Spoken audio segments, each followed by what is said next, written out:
भाई मिल्क पे चर्चा चल रही है। Few more examples. सो ये सर टाइम्स ऑफ इंडिया का अखबार है। पहली बात, क्या दूध में इतनी बचत है कि ये कंपनियां टाइम्स ऑफ इंडिया में ऐड दे रही है? First point. अब जरा सोचना, जो दूध गांव में किसान 50 साल से बेच के एक जोड़ी पैंट शर्ट नहीं ले पाया, इन लोगों ने एम्पायर खड़े कर लिए। चलो कोई बात नहीं, let's come on to this. जो ये मैं कुछ नहीं कह रहा हूँ, सिर्फ इन्होंने लिखा हुआ है जो मैं वो पढ़ूंगा अभी आज। Flat 40% off. तो क्या 40% का मार्जिन होता है मिल्क पे? Good. Okay, country delight milk का एक एग्जाम्पल है ये। No milk powder, no adulteration, no middle man, takes only 24 to 36 hours from milking.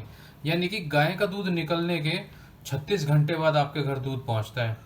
भाई वो ऐसी कौन सी गाय का दूध है या कौन सी गाय ऐसा दूध देती है 36 घंटे तक फटता नहीं बिना कुछ किए? इन्होंने लिखा है no adulteration. Deliver directly to your doorstep. 36 घंटे लग भी रहे हैं और deliver directly doorstep. These are two contradictory statements.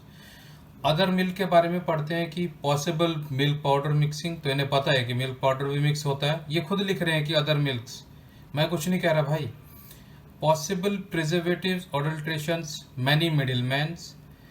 ये देखो main point, may take 10 to 14 days from milking.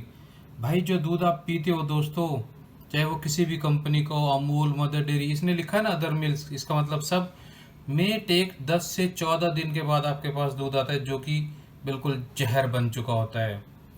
You have to go to market to purchase milk. अच्छा चलो ठीक है, घर पहुंचाते हैं, बहुत अच्छी बात है। तो टेस्ट दिस दैट, ये नीचे देखो इन्होंने गूगल ऐप भी बनवा रखी है, ऐप स्टोर भी है। तो this is just an example, I am not pointing out to anyone, but जैसे कि इन्होंने खुद लिखा, ये खुद कबूल कर रहे हैं कि takes 24 to 36 hour from milking. So मैं बस आपको बस इतना बोलना चाहता हूँ, क्या वो दूध दूध रह जाता है क्या? बस भाई, बाकी समझदार आप खुद लोग हो। बाकी मेरे इस एग्जाम्पल को देखना, मैं इसमें और भी चीज़ें दिखाता हूँ। सो गाइज, एक छोटा सा मैं कैलकुलेशन, एक एग्जांपल लेके आपको कैलकुलेशन करके दिखाता हूँ कि दूध का क्या चलता है, दूध कैसे बिक रहा है आजकल। गांव में जनरली दूध 40 to 45 रुपये लीटर आता है गाय का। जैसे आजकल गाय सब C2 बेच रहे हैं। चलो, गांव में जो किसान है उससे आपने दूध 40 रुपये लीटर लिया और शहर में दूध आता है 70 रुपये लीटर। ठीक है, अब कैसे दूध आता है? गांव में एक किसान के पास गाय है या खुद की अपनी डेयरी है, जितनी भी कंपनीज हैं, किसी के पास भी 100% दूध अपनी गायों से नहीं आ रहा है। थोड़ी बहुत गाय होंगी तो होंगी। तो पहला स्टेप, दूध निकाल के लाता है किसान के यहाँ से। फिर एक गांव में एक छोटी डेयरी का पॉइंट होता है, डेयरी कलेक्ट करने का। गांव में डेयरी पे जाता है वो।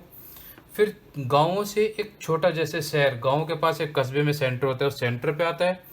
सेंटर से कभी कभी बड़े बड़े शहर में जाता है और कभी कभी दूध की मेन ब्रांच पे चला जाता है।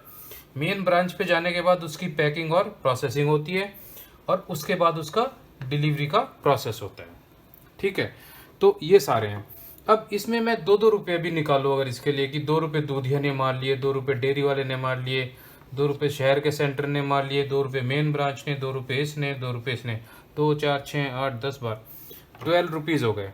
ठीक है, अब इसके बाद हम बताते हैं आपको कैलकुलेशन। भाई जो कंपनीज हैं, बड़ी बड़ी कंपनीज जो आपके घर डिलीवर कर रही हैं, ट्रक्स जो दूध लेके आते हैं, दूध लेके जाते हैं, लेबर जो दूध लेके आती है, जो दूध लेके जाती है, जो दूध काम करती है, जो डिलीवर करती है, जो पैकेजिंग में काम करती है, इलेक्ट्रिसिटी,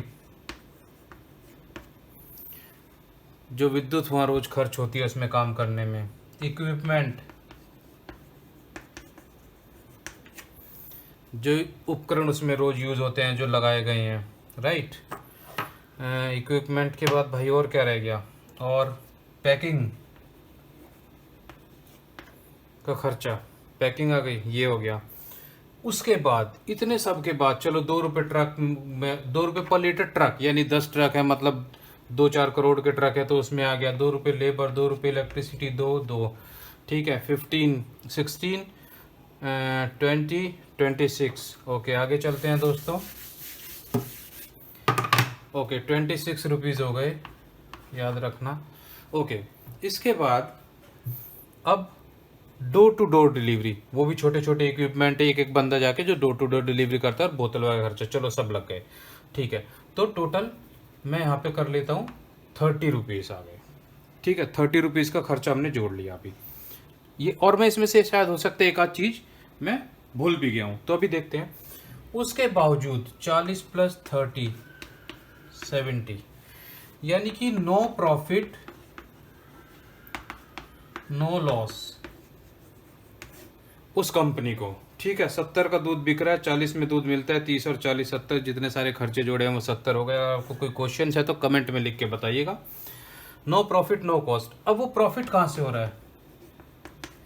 जो दोस्तों एक एक कंपनी है, एक एक कंपनी जो इनिशियल जो लेवल फर्स्ट से अपना काम शुरू कर रही है आज की डेट में, विद इन 2 ईयर्स दो मतलब ऑलमोस्ट हजारों में ना जाओ, चलो 10-20 करोड़ का जो उन्होंने साम्राज्य बना लिया।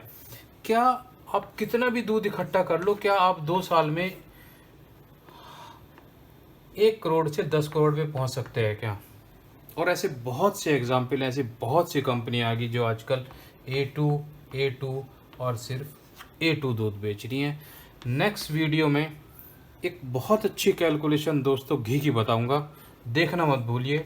ये मेरी दूध की कैलकुलेशन है, जिसमें कि 40 + 30 का खर्चा 70 रुपये हो गए, और शहर में 70 रुपये दूध बिक रहा है, और बट मालिक को 10 करोड़ रुपए।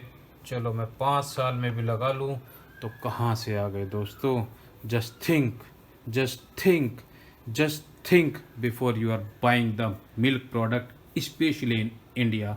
90% और बस। अब अगर अब भी आप नहीं समझे दोस्तों, तो I can not help you. Thank you.